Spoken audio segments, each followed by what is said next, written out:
दोस्तों नमस्कार, स्वागत है आपका स्पीक जी न्यूज़ पर। सुशांत सिंह राजपूत की मौत की जांच अब सीबीआई को सौंपी जा चुकी है। क्या हम और आप ये उम्मीद कर सकते हैं कि सुशांत की मौत का रहस्य अब खुल सकता है?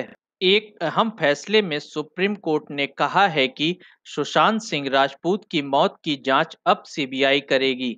अदालत ने मुंबई पुलिस को आदेश दिया है कि इस मामले की केस डायरी और दूसरे सबूत केंद्रीय जांच एजेंसी के हवाले कर दे और जांच में उनका सहयोग करे।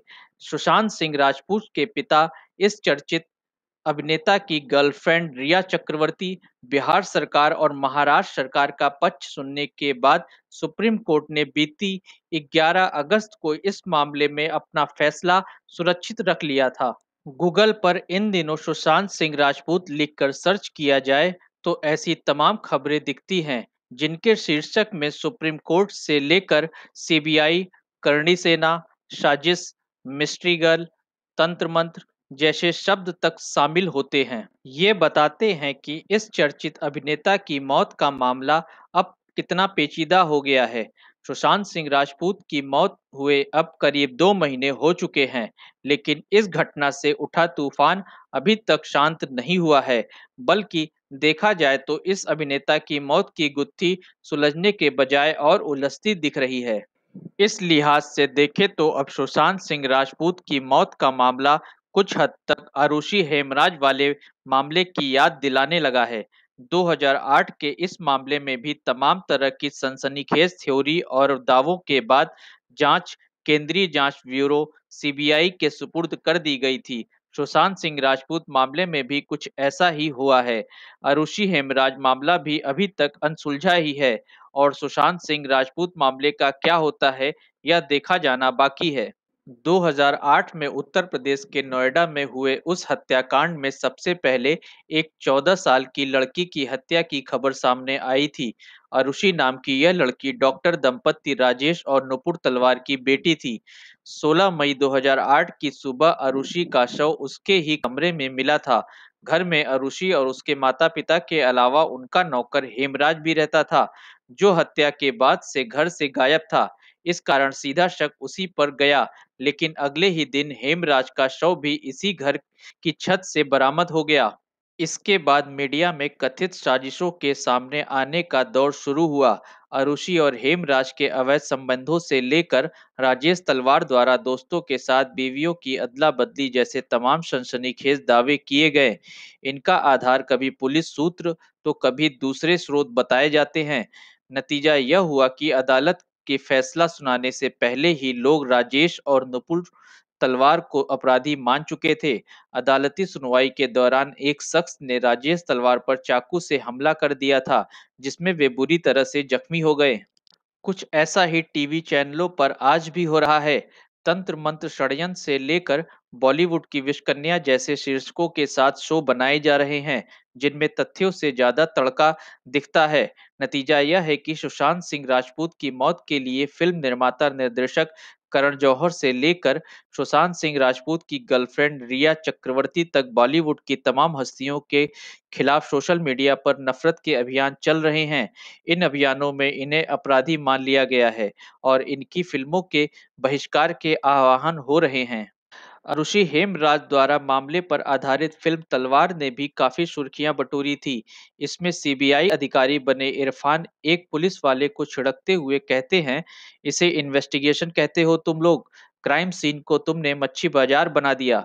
असल में अरुषि हेमराज मामले में पुलिस की जांच के तरीके की काफी आलोचना हुई थी। इसकी वजह थी जांच में हुई तमाम लापरवाहियां। पुलिस ने वारदात की जगह को सील तक नहीं किया था। नतीजा यह हुआ कि जिसका भी मन हुआ वह घटना स्थल पर जाता रहा और जब तक फॉरेंसिक सबूत इकट्ठा करने की नौबत आई, तब तक उनमें से कई अहम सबूत नष्ट हो चुके थे।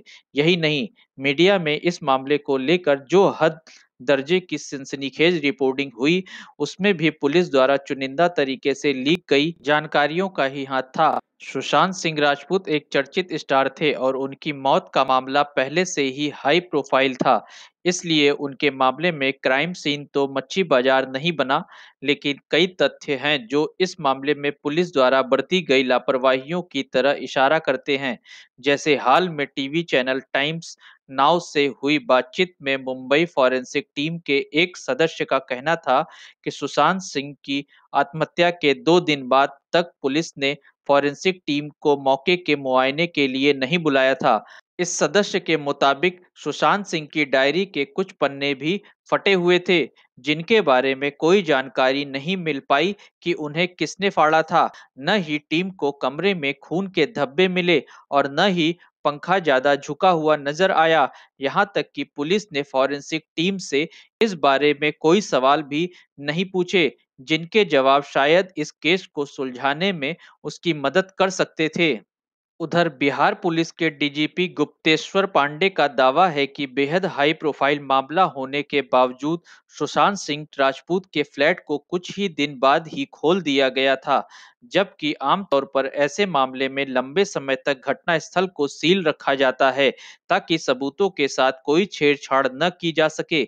इस पूरे मामले में मुंबई पुलिस पर संदेह तब और गहरा हो गया जब उसके पास से दिशा सानियान की जांच से जुड़े फ़ोल्डर के डिलीट होने की खबरें आई सामने। दिशा सानियान सुशांत सिंह राजपूत की मैनेजर रही थी और उनकी मौत की खबर सुशांत की मौत से कुछ ही दिन पहले आई थी। कहा गया था कि उन्होंने एक इमारत की 14वीं मंजिल से छलांग लगा ली थी। इस मामले को भी अब सुशांत सिंह राजपूत की मौत से जोड़कर देखा जा रहा है। उधर गुप्तेश्वर पांडे जिस बिहार पुलिस के मुखिया हैं, उसने भी इस मामले में पेचीदगी की एक परत जोड़ दी है। ऐसा हुआ है उसके और महाराष्ट्र पुलिस के बीच टकराव के चलते गुप्तेश्वर पांडे मुंबई पुलिस पर खुलकर आरोप लगाते रहे हैं कि उसने मामले की जांच में पटना पुलिस का बिल्कुल भी सहयोग नहीं किया।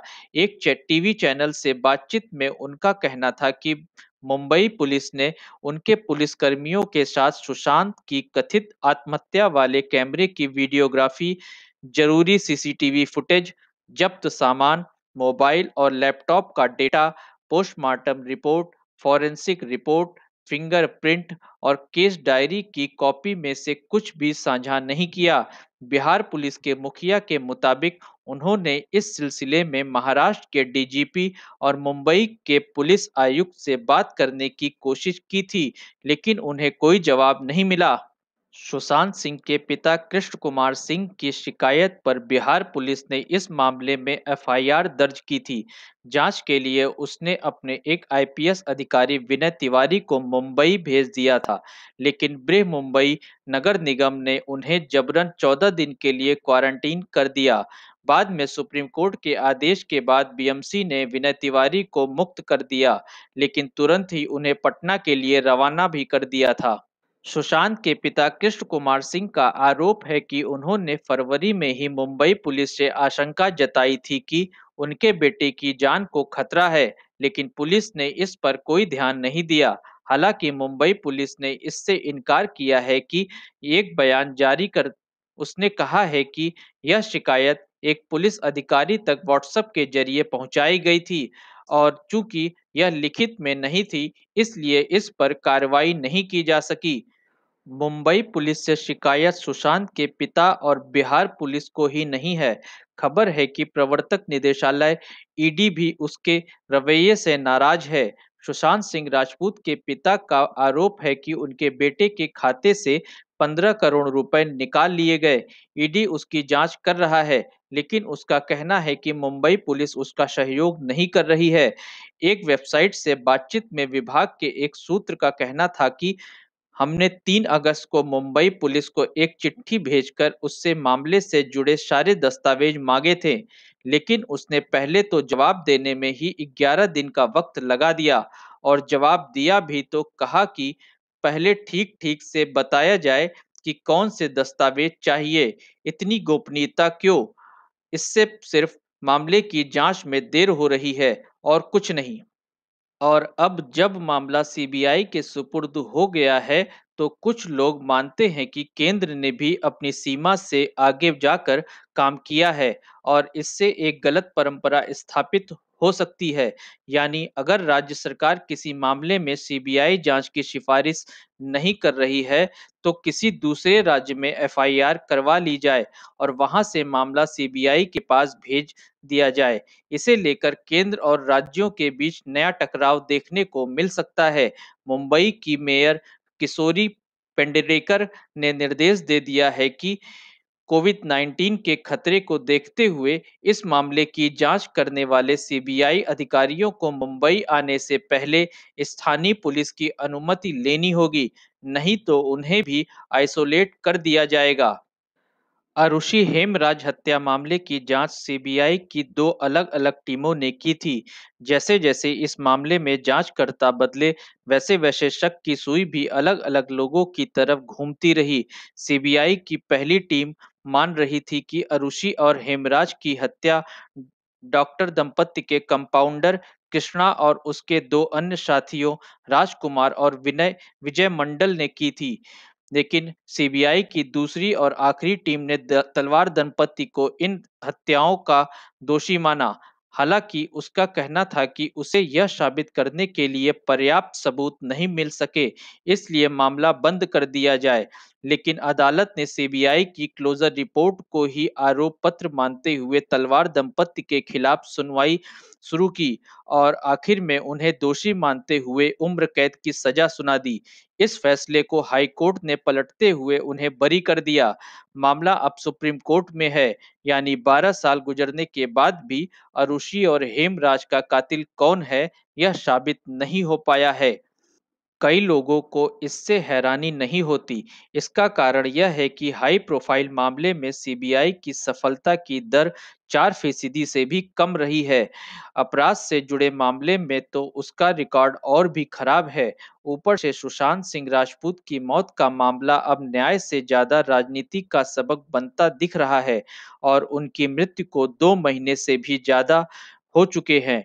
इतना समय हो जाने के बाद इस तरह के मामलों में सबूत जुटा पाना आसान नहीं होता और यहाँ पर मुंबई पुलिस की कार्यवाही स्पष्ट तौर पर तमाम सवालों के घेरे में है। इसलिए सवाल उठने लगा है कि क्या अब सुशांत सिंह राजपूत की मृत्यु का मामला भी किसी निश्चित और उचित अंजाम तक पहुंच पाएगा? दोस्तों, हमारी ये सुशांत सिंह राजपूत से जुड़ी रिपोर्ट कैसी लगी, आप हमें कमेंट करके ज़रूर बताएं और हमारे चैनल को जिन्होंने सब्सक्राइब नहीं किया है, कृपया करके वो सब्सक्राइब कर ले।